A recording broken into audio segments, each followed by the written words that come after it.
Hello and welcome to Portsmouth This Week. I'm your host, Conley Zani. This show is under the auspices of Rich Rayner, our Portsmouth Town Administrator. Together, Rich, myself, and the entire Portsmouth This Week team are on a mission to build community. We do that by bringing you accurate and timely information about the events and issues that impact you. We introduce you to the faces, the personalities, the leaders in this magical place in which we live. I'm so honored today to have as our guest Secretary of State Gregg Amore. Welcome to the show, I'm Gregg. happy to be here.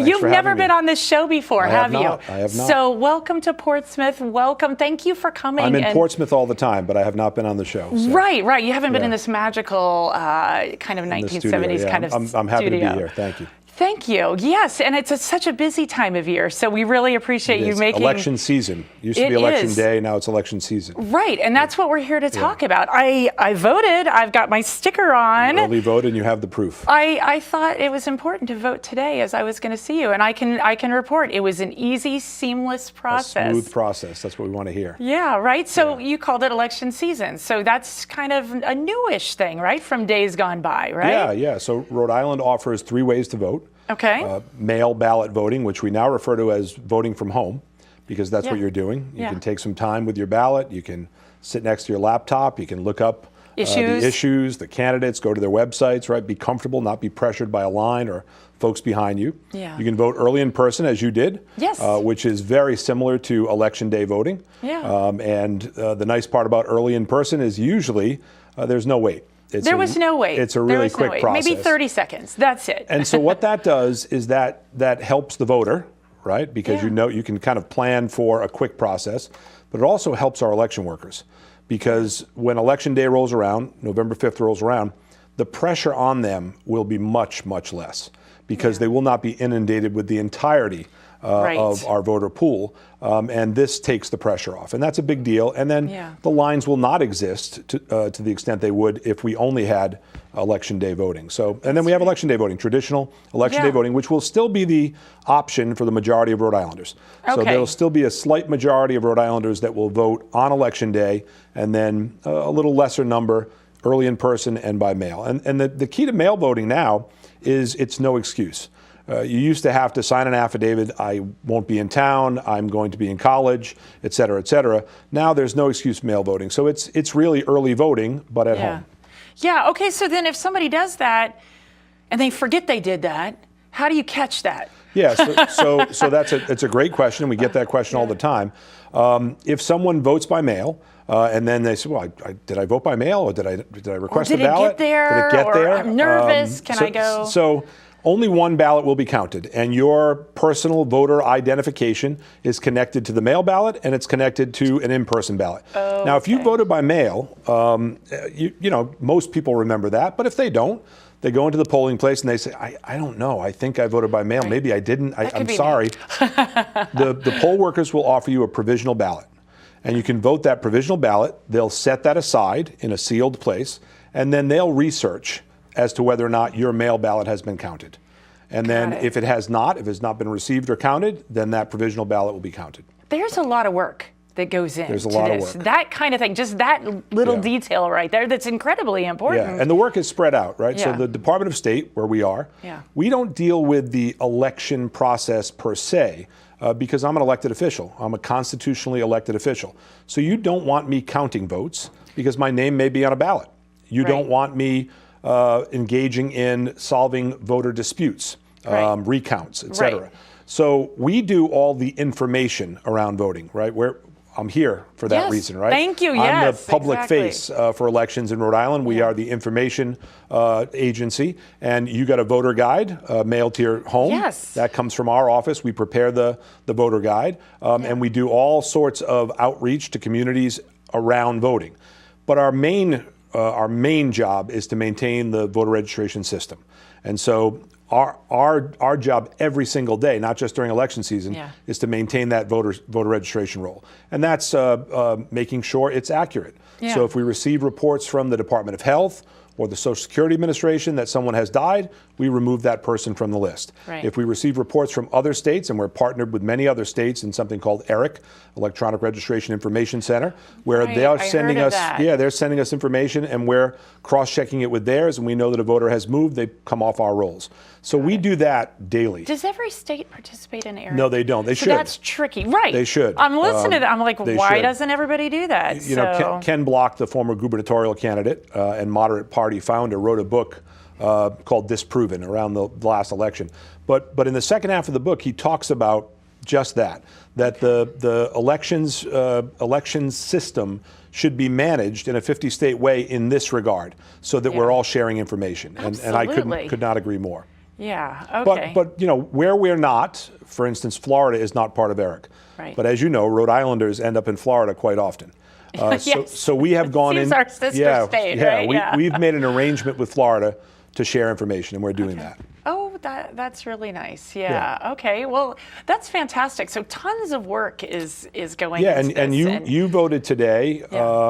Early in person at your town hall. Yes, is that where that happened? Yeah, because it's not at the town hall always, but in Portsmouth it is. Yeah, there's one spot. And that's your local. Those are your local canvassing board folks and the clerks, and they do a fantastic job. So that's another entity that runs elections on election day, and they're overseen by the Board of Elections, and it's the Board of Elections that certifies elections. That handles disputes. But that's not Secretary of State office. That is not. No, it's three separate entities that work together to administer Rhode Island's elections, and I believe Rhode Island does it well. And you have insight into that. Like, talk about your role nationally here. So we're all the Secretaries of States are members of the National Association of Secretaries of State, and I'm serving right now as the co-chair of the Elections Committee. Nationwide. For the national office and National Association. And so we share information all the time. We try to learn from one another. When something happens in one state that we think would be good information to spread to the other states, we do so. We're on conference calls all the time. Do you mean like a best practice, or what do you mean by that? Yes, best practice. We were on a conference call just a week ago with the United States Postal Service talking about making elections mail a priority and making sure all the questions from Secretaries of State around the country were answered in regard to making sure mail ballots got to where they needed to be on time. So it's things like that and other things around voting. That is really cool. And you know, a lot of the national associations are non-functioning, and the reason they're non-functioning is because politics gets in the way. Right. Fortunately, with the National Association of Secretaries of State, by and large, we're working together because we all have the same issues. Yes. And voting works just about the same way in every state with nuanced differences. For instance, Texas runs their elections by county. So adjoining counties may be using different voting machines, may have a different process for early voting. And that's one of the reasons you cannot manipulate a national election. It's so decentralized that it's an impossibility to manipulate a piece of the ballot in any one state because many states are running their elections like we are. In a separate manner where there's no centralized control. Yeah, it feels very local and very, and it should, right? You probably knew some of the people working today. Yes, and we just had last week on the show our registrar of voters plus 2 members of the board of canvassers representing the different parties. And the folks in Portsmouth do a great job. I was so struck. They were all so proud of the process and really went a long way to just explain. And I came out just feeling proud. I was on a panel here prior to the special election, and we were talking about voting and voting access and the good work that the canvassing board does and the clerks do. Yeah. Well, so pulling back up to that national level, you know, what is keeping you up at night about all of that, you know, as we kind of approach the election day, like in your lens? I mean, I wouldn't even know. So before I was Secretary of State, I served 10 years in the House of Representatives representing East Providence. Okay. But during that time, I was a history teacher. So I taught history and government at East Providence High School, Advanced Placement U.S. History.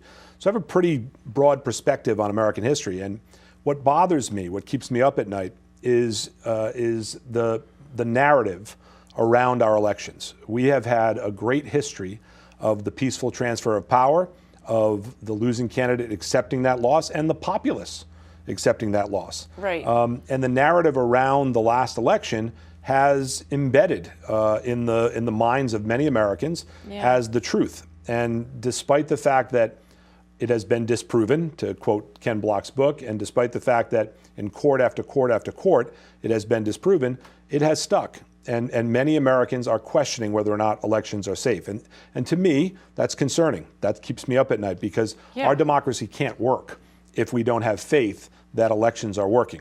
Right. And part of that's on us, right? Elections officials have to explain the process. Right, which is what you're here doing. Right. And we can't dismiss people's concerns. When someone has a legitimate concern about an elections issue, we have to answer that question, we have to give them the information, and we have to make sure they understand that. And where we can make improvements, we need to make improvements. Where there's a mistake, we should say, there was a mistake. Elections are a human endeavor. There are going to be mistakes.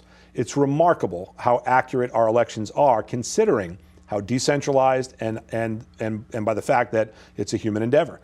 Yet it is incredibly accurate. Most Rhode Islanders are probably not aware we have a risk-limiting audit process post-election.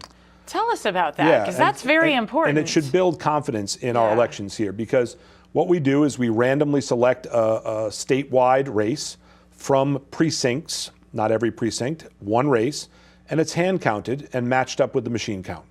And that's been happening since 2017, and the machine counts have matched up with the hand counts on the money. Every single time.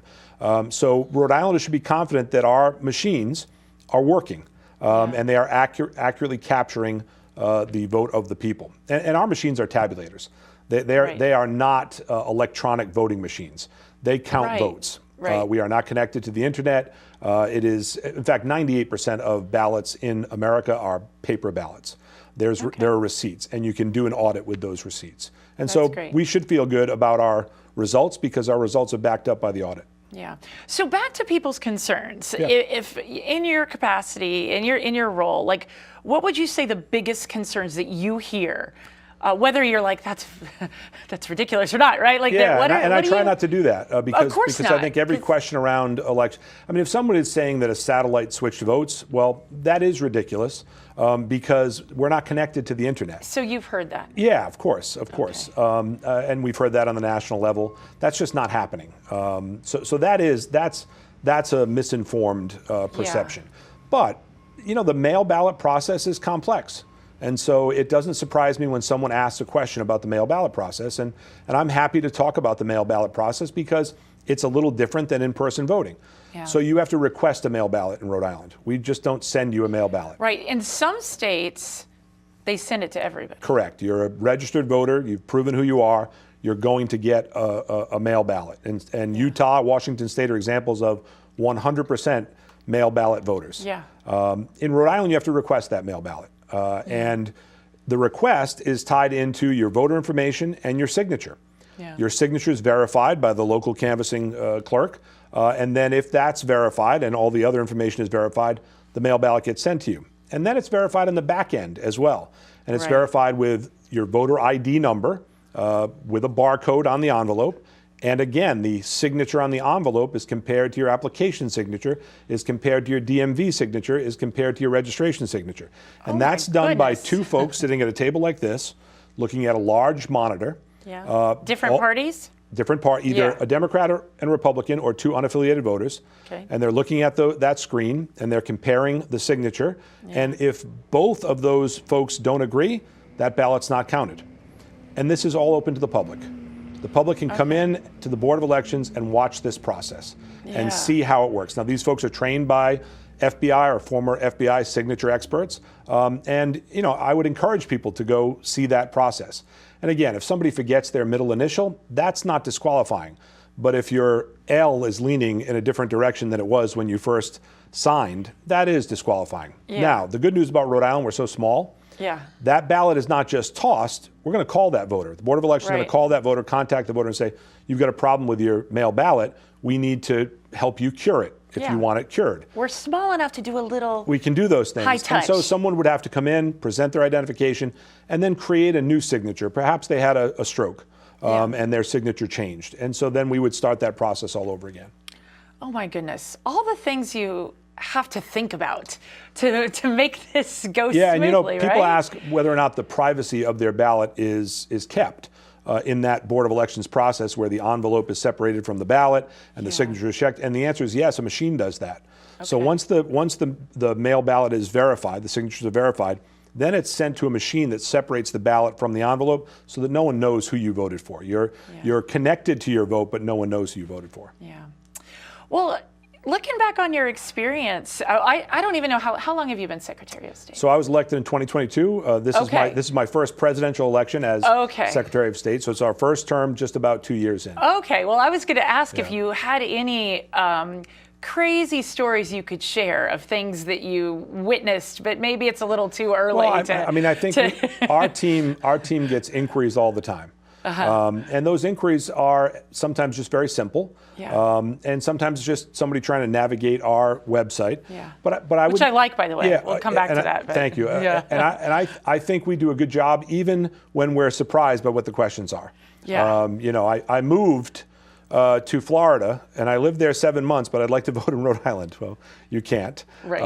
And speaking of that, when the 2020 election was done and over with, there's a post-election audit, and 3 folks were prosecuted who voted mail ballots in both Florida and Rhode Island. Because the post-election audit is also a way to make sure that folks are not violating elections law. It was determined that was purposeful. That wasn't kind of an accident. In one case, it was not. The person was suffering from a medical condition. Yeah. But in the other 2 cases, it was, and those folks were prosecuted. And so, there are back checks on this system. And consequences. And there are consequences, right? And when you sign off on your registration and your mail ballot application and your mail ballot, you're signing off to say that you are who you are and you're voting in this one race. Yeah, wow. So, I think there are funny stories around elections because I think a lot of people don't know the exact process. Yeah. Well, what's a day in your life? So we do a lot of this. Clearly you're here right now. Yeah, we do a lot of this in election season. And, we're the business services portal for the state as well. So we register every business. We make sure those businesses are in compliance and keep them in compliance. We support new businesses. So that's the bulk of our work, even though the attention is paid to elections. Yes. So we're doing that. We're doing that around serving Rhode Island businesses better and better, making sure that a lot of what they have to do is online and not in person. Yeah. And we're doing a good job with that. But I am the Chief Civic Engagement Officer for the state as well.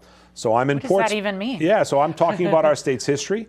And talking about what it means to be a Rhode Islander and giving Rhode Islanders information about their state. I'm in Portsmouth talking about the Battle of Portsmouth and the 1st Rhode Island Regiment. I'm the chair of the Rhode Island. You seem like the perfect person for that with your background, right? It worked out. Are you just eating that up? It worked out. I am. I enjoy it. We're in schools. We have a robust civic engagement program. I've visited north of 60 high schools and delivered a lesson on the history of voting rights in the United States and in Rhode Island and why it's important to vote. Nonpartisan lesson. We invite electeds to come in. It's a back and forth with the students. What are you hearing from students? Like with this new generation coming up, are you hopeful? Are you concerned? Yeah. No, I'm hopeful. I think there's a perception around young people's civic engagement, and then there's the reality. I think you have to make it pertinent to their lives, and that's what we try to do in this lesson. And then we recruit some of those students, including Portsmouth High School students, as part of our Civic Liaison program. They come to the State House once a month, meet with our team, meet with some of the movers and shakers. In fact, the other night, Monday night, that group, 80 strong, and there are about 106 kids in the program. 80 showed up at the Board of Elections and took a tour, the tour I'm talking about. Wow. They listened to the Maine Secretary of State talk about the challenges in Maine. They listened to Ken Block talk about his book and about being a Republican and a moderate in a Democratic state. And so we try to give them experiences they wouldn't otherwise have and kind of make them feel comfortable with engaging in state government. And so that's a series that will go through the school year. In April, they'll come to the State House for a 3-day summit. They'll stay overnight at the Marriott.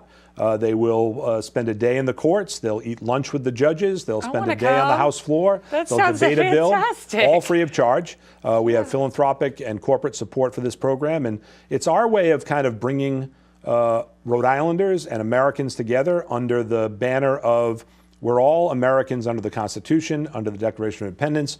That's what we share in common.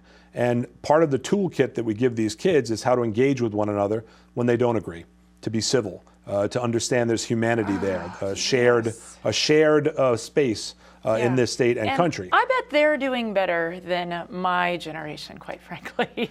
Yeah, I mean, I think we have a tendency to get caught up in the national drama. Yeah. I would encourage Rhode Islanders to come to the State House when the General Assembly's in session, sit in the gallery, and watch their legislators discuss issues.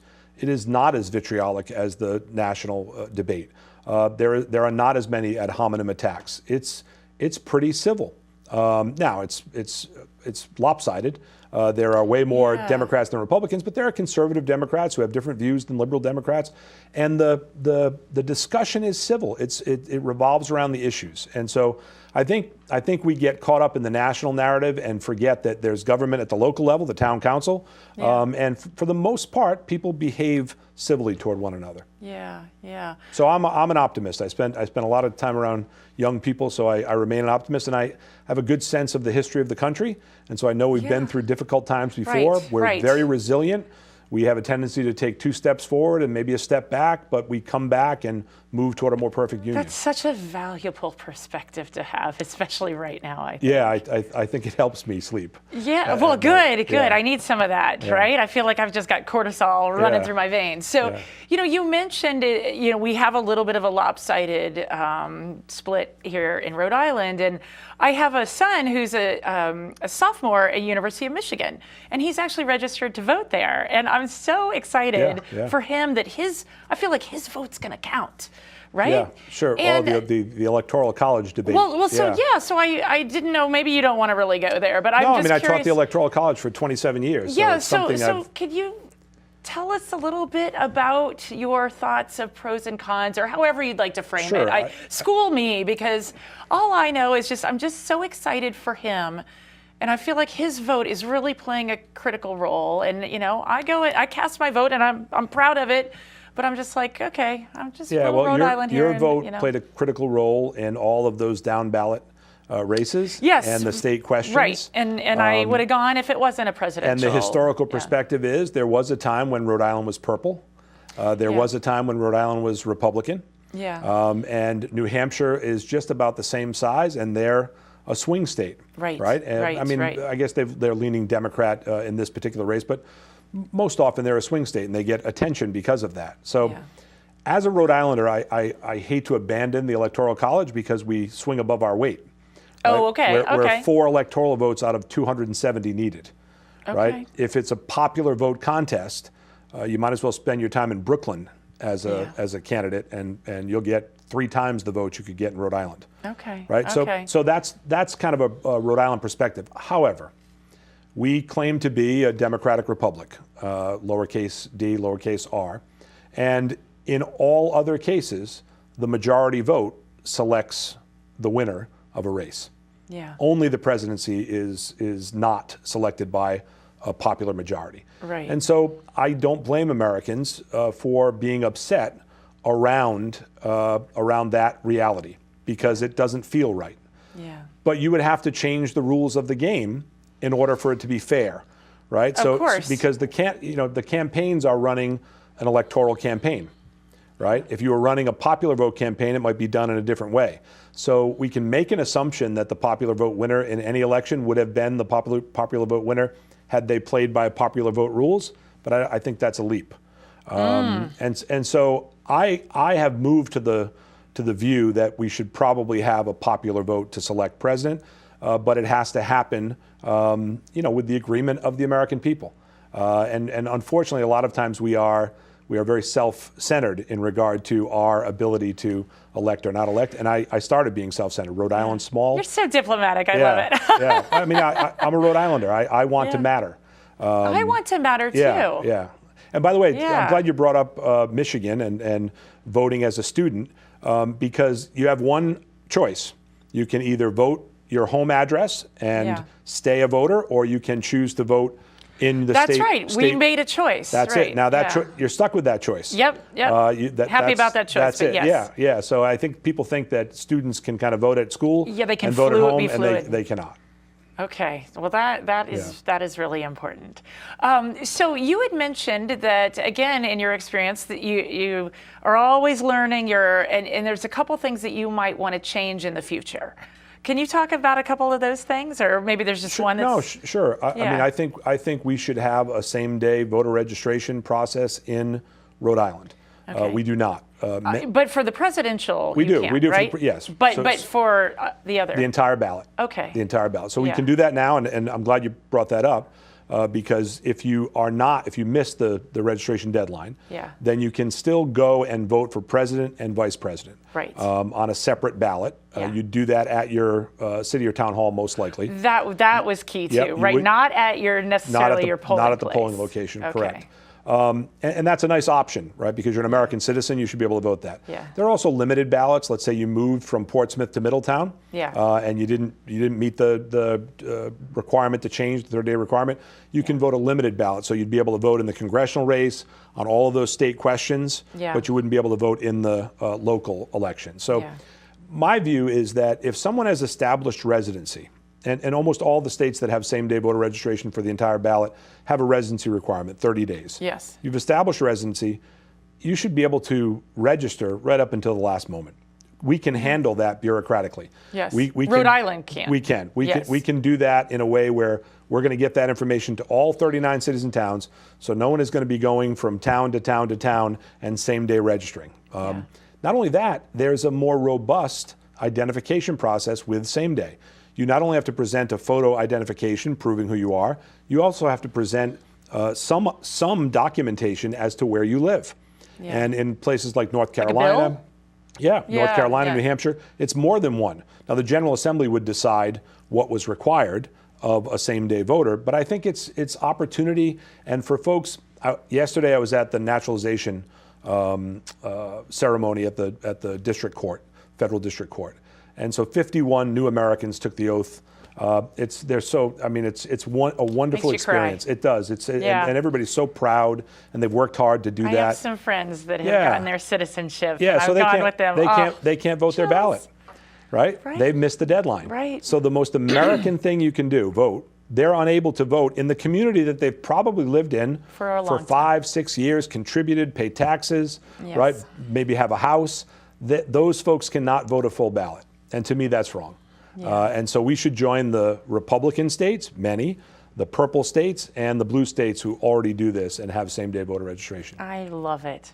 We have just 1 minute left, all right? So what's the one thing you want to say to our viewers? I'm worried because in the special election, Congressional District 1, not a presidential, not all over the news, not sexy, for lack of a better term, only 20% of the registered voters came out and voted in that election.